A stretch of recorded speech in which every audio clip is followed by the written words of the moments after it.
paring kok wedi rek. Rarane kebedil.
Sugeng dalu Kang Gareng.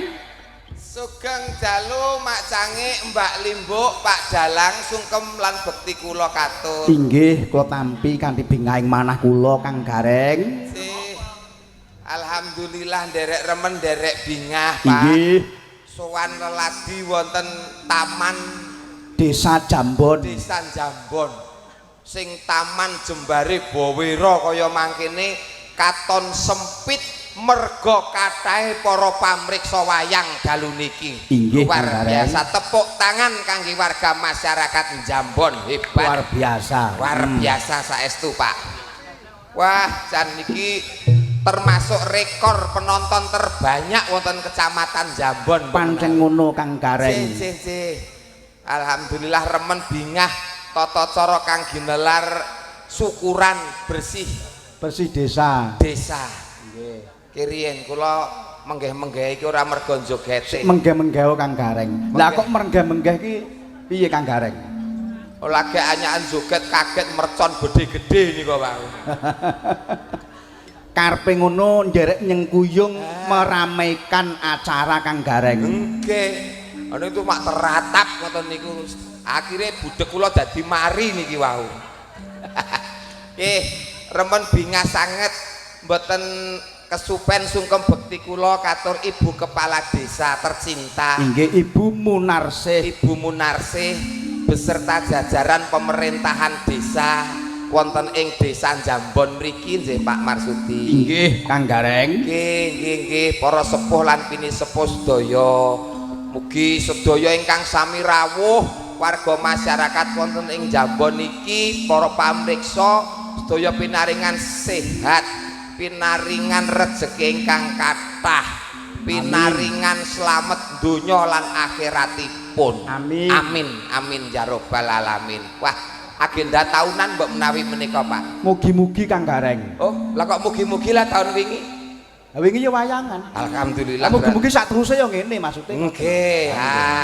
Tegese warga masyarakat Jambon tresno karo budaya tradisine dhewe. Oh, pancen ngono Kang Gareng. Elok. Nggih. Muga-muga ginelar taun ngarep tetep wayangan melih. Mapane nggih ten mriki nggone kepenak jembar Bawira, Pak. Awake nganggo gareng ra? Oh, ya kudu. Wong kula sing ngusulke ya kudu katut kok. Kula ngusulke ora katut, kelakon Pak Marsudi wayangan.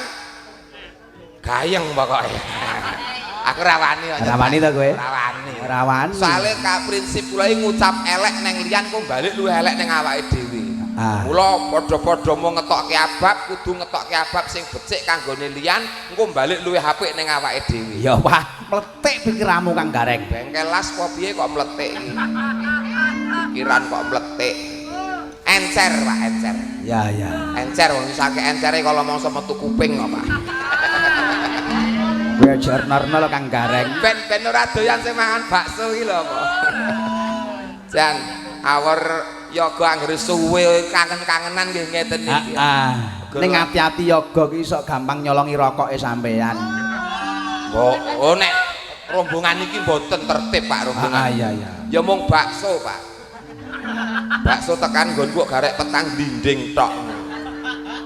Oh pancen kok kono ya mung papat. Oh iya. Berarti jujur ya kene jujur. Lagi ngoten to, Pak? Heeh. Donga ugi yang terbaik kangge Ibu Kepala Desa, Ibumu Munarsih. Ibu Munarsih mugi tansah pinaringan awet gagah nggih Bu, awet sehat, awet momong masyarakat ditresnani sak pepadane ngurip. Ugi garwanipun Ibu Munarsih, Ibu Kepala Desa menika sebagai anggota Dewan Kabupaten Ponorogo, Kang Gareng. Nggih menika Bapak Kateni Bendol. Pak Kateni Bendol. Ampuhe ya ana kono kuwi Kang Gareng. Pak Kateni Bendol. Heeh. Iki Bendol iki nggo napane Pak iki?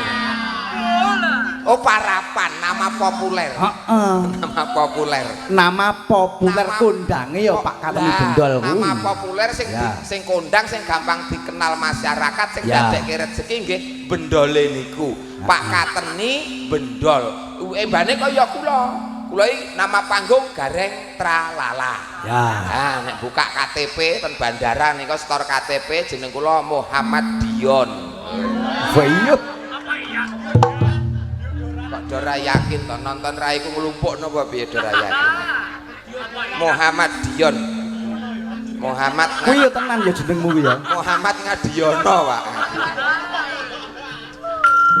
Penting urip menawa. Jeneng Adiata kok Dion. Ngadiono kok Ngadioto. Oh Diono. Ngadioto ki entek 1000-ne kok tanggaku mburi omah kok. Ngadiono. Ngoten. Jih, ugi tan kantun donga kangge warga masyarakat Pak kanthi tata cara bersih desa muga-muga desa wonten ing Njambon mriki dados desa ingkang gemah ripah loh jinawi Karta tata tur tentrem lan raharjo. Amin. Baldatun thayyibatun warabun ghafur. Allahumma amin. Amin ya rabbal alamin. Sing tetanen ya didongake subur kang tinandur ijo royo-royo panene melimpah omone ilang. Hasil panene yen didol iso kanggo nyukupi keluargane malah kepara turah. Allahumma amin ya rabbal alamin. Sing sekolah pinaringan pinter berprestasi insyaallah somben enek menteri saka Njambon kene. Allahumma amin ya rabbal alamin. Sing pegawe mundak jabate, mundak pangkate, mundak gajine. Ngoten to, Pak? Nah, nggih sing bagus siji warga masyarakat wonten ing Njambon pinaringan keselamatan sakdun sakturune donya lan akhirate. Amin Kang Gareng. Amin ya rabbal alamin. Bengi iki iso muncek apik tenan Kang Gareng. Kula ki nek ndongake wong liya ki wasis, Pak. Ning wadene urip dhewe kula muntir, Pak. Oh, ning ora apa-apa timbang ndongake elek. Iya, pancen ngono Kang Gareng. Malah luwih muntir urip kula. Heeh. Ngeten. Ya disyukuri lho Kang Gareng. Oh, nggih tak syukuri, Pak. Gondrong syukur. Disyukuri. Iya. Wong urip ki modale ya mung syukur. Arep ngangah-angah ngopo sing diangah-angah. Kita rezeki ngoten niku ya wis mengalir wae sak titahe, sak pawahe, sak anane disyukuri. Sithik akeh disyukuri sing penting berkah barokah. Ya, tembunge Pak Ustadz nika ora duwe duit ora apa-apa, ning sing penting iso tuku apa-apa. Lho. Angel to, Pak. Pito Kang Gareng. Ora duwe duit ora apa-apa, ning sing penting iso tuku apa-apa. Lah nek ora duwe apa-apa nggih tuku apa? Dina niki ora duwe duit, ning sesuk duwe kepinginan, sesuk aku arep ngliwet iki sayure iki. Nggih to? Ning karana nyawa niki ana sing rumat nggih menika Gusti ingkang murba jagat, mula sesuk mesti enek pangan. Lho, wong iki nek duwe keyakinan karo Gusti Allah ngoten niku, Pak. Ana awan ana pangan ya Kang Gareng. Sesuk mesti ana upa. Lah ngoten to wong kuno. Nggih, kula rasa kemrungsung. Kula nate kemrungsung lho, Pak. Kula pengen ndang sugih kaya tangga-tangga kula niku malah salah dalan kok, Pak. Salah dalane piye Kang Gareng? Lah kula kena pengaruh bisikan saka tangga-tangga niku. Dibisiki apa? Nek pengen sugih kon ngingu tuyul. Aku lah neng Gunung Kawi, Pak. Gadekke sertifikat teng BRI nu pekarangan cair 85 juta, kula nggih tuku tuyul entuk 3. Tumpake bis Sumber Kencana, tuyule cilik-cilik kula adahi kerdus Supermi, Pak. Teko Mantingan niku pun teler teng dalan loro, Pak. Gletak wong bise banter banget, kula buak tuyul ora kanggo. Kula openi teko ngomahe jek siji, sakyahene Pak, ora gelem nyolong gur, mentil mawon Pak ya. Nganti arep nyelani angele rugi 85 juta rugi, Pak. Iya, ternyata sukses itu ora entuk instan, harus melalui proses. Iya, karena sukses tidak semudah membalikkan telapak tangan. Iya. Kaya Mbak Elisa, Mbak Tatin niki riyen bertatih-tatih kariripun. Bertatih-tatih ngene ya. Tertatih-tatih kariripun. Ning saiki mung garek kepenake. Lho, Tatin karo Elisa ya Kang Gareng. Tatin karo Elisa, Pak, bayarane kena nggo tuku pekarangan dina niku. Lho. Iya. Tenan niku, Pak. Iya, pancen ngono Kang Gareng. Aku percaya Kang Gareng.